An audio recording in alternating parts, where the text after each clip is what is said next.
bon c'est vrai que il faut pas quand même que askan bi di dund li ñuy dund actuellement. Parce que dañu soxla quand même activité yi am tribunal. yaa xam jugement yi dafa am ñu war a àtte te ñu ngi toog di xaar. dafa am ay dossiers yoo xam ne dañ ko war a joxe nañu waxante dëgg. beneen bi dañu ne ñoom dañu bëgg avancement. je pense que il a été proposé à ce que ñoom ñu dem jàngiwaat. pour avancement bi ñu def formation. renforcement de capacité. di fàttali ni centre bi Souleymane Téliko moo ko jiite. exactement donc je pense que loolu dafa nekk loo xam ne c'est une bonne chose. maintenant nag ça n'a rien à voir gis nga les revendications des syndicats ça n'a rien à voir nag ak soxla askan bi. parce que revendications yi pour ñoom la. mais nag service bi nga xam ne moo la may ba nga mun a revendiquer ba am syndicat service boobu service public la nit ñi ngay liggéeyal kon waroo dem nag ba porter préjudice tamit aux populations.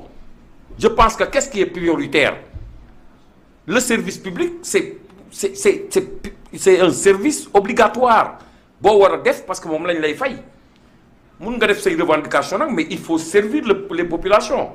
mënuñu dem ba nga xam ne nag revendication bu syndicat yëpp defoon noonu ku nekk banque sa loxo mais réew mi bloqué. loolu nag il n'en est pas question. je pense que tey mun nga grève autrement syndicats yi mun nañ grève autrement parce que nag il faut que ñoom seen façon grève ñu adopté ko à nos réalités mais fexe nit ñi tamit bañ a yëg ñoom seen i parce que grève yooyu ñoom loolu pression la bu ñuy def ci population yi. parce que boo bañee jox. nit ñi seen i casier judiciaire boo bañee atte nit ñi tu bloques la justice tu bloques le fonctionnement de la justice. même ñoom sax refuté nañ thèse que ni état bu fekkee ne bëgg na maye liberté provisoire dara. non donc il s'agit pas de. mais ñoom nee nañ duñ ci. non il s'agit pas de liberté provisoire. liberté provisoire yëpp état décision judiciaire bu nekk le greffier est là pour écrire. donc il faut qu'il fasse le travail. maintenant li lay wane ne ñoom ils n'ont pas compris quelque part. xam nga yaa ngi wax léegi ne nee na ñu xoqatal la mais réquisition c'est prévu par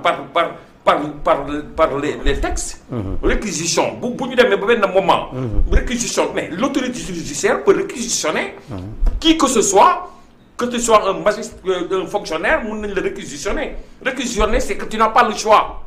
on te réquisitionne parce que l'État moyen boobu la am nag boo xam ne mooy dernier recours bi mais boo dee xoqatal la da mais kon réquisition maanaam daal léegi borom tey policier bu ñëwoon ñu réquisitionné benn otowaay pour régler des problèmes sécuritaires. ñoom syndicat yi ñoom nee nañ ministère bi lu muy def xoqatal la. non moom laa la wax dama ne léegi kon léegi dañu bëgg ne réquisition xoqatal la non c'est pas vrai réquisition du xoqatal.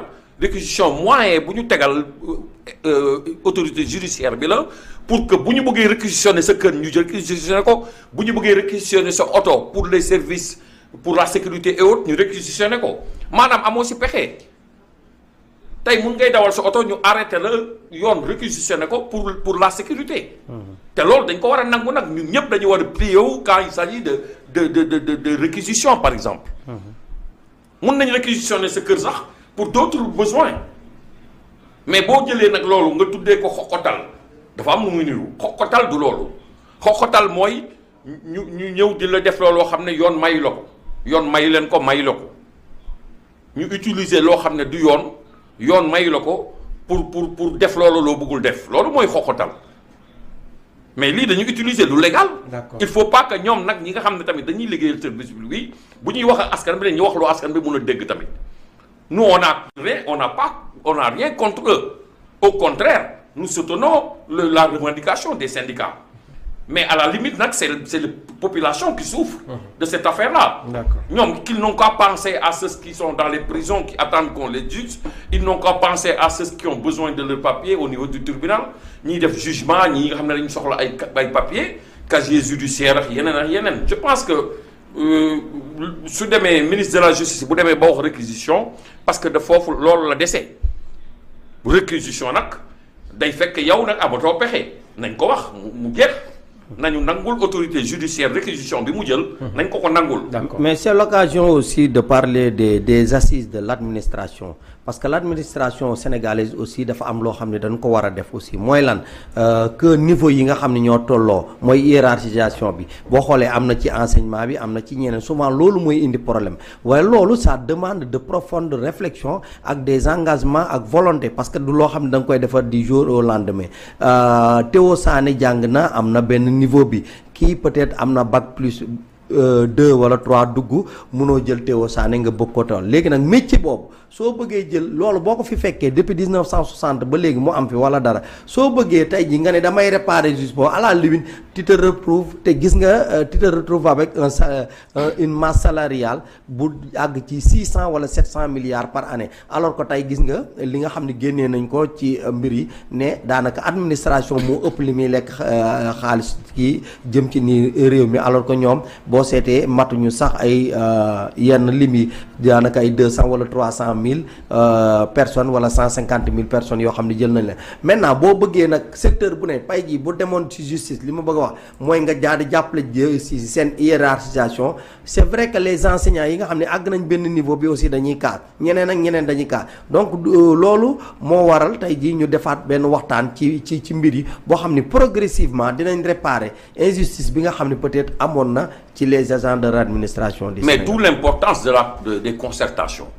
Mais concertation day ànd ak compréhension. Tout se fait par cycle, par programmation.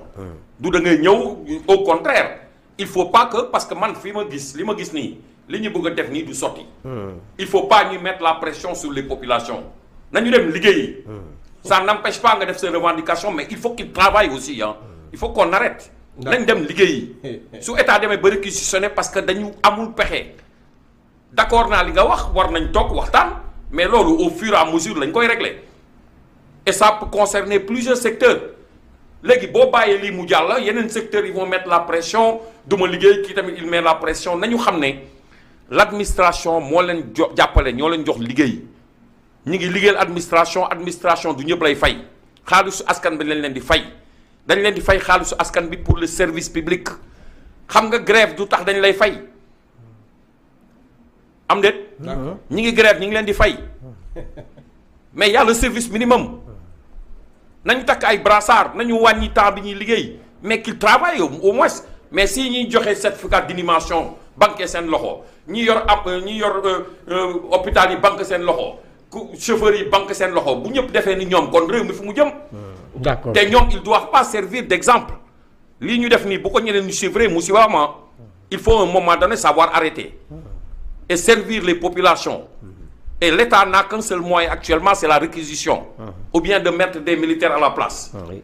C'est tout simplement ça parce que l'autorité des fois tu prends ton autorité quand même. D'accord. Quand tu prends une réquisition c'est une réquisition mais nga naan chantage de réquisition c'est prévu par les textes. Oui. Quelle façon de loolu du wax chantage bi kay mooy lii ñuy def nii maanaam léegi ñoo dañ leen def lu ñu bëgg wala du ñu liggéey au détriment des populations il n'en est pas question l'État ne doit pas céder à une certaine pression au contraire il faut que cette réquisition soit respectée. D'accord Aliou Sané dégg nañ la tey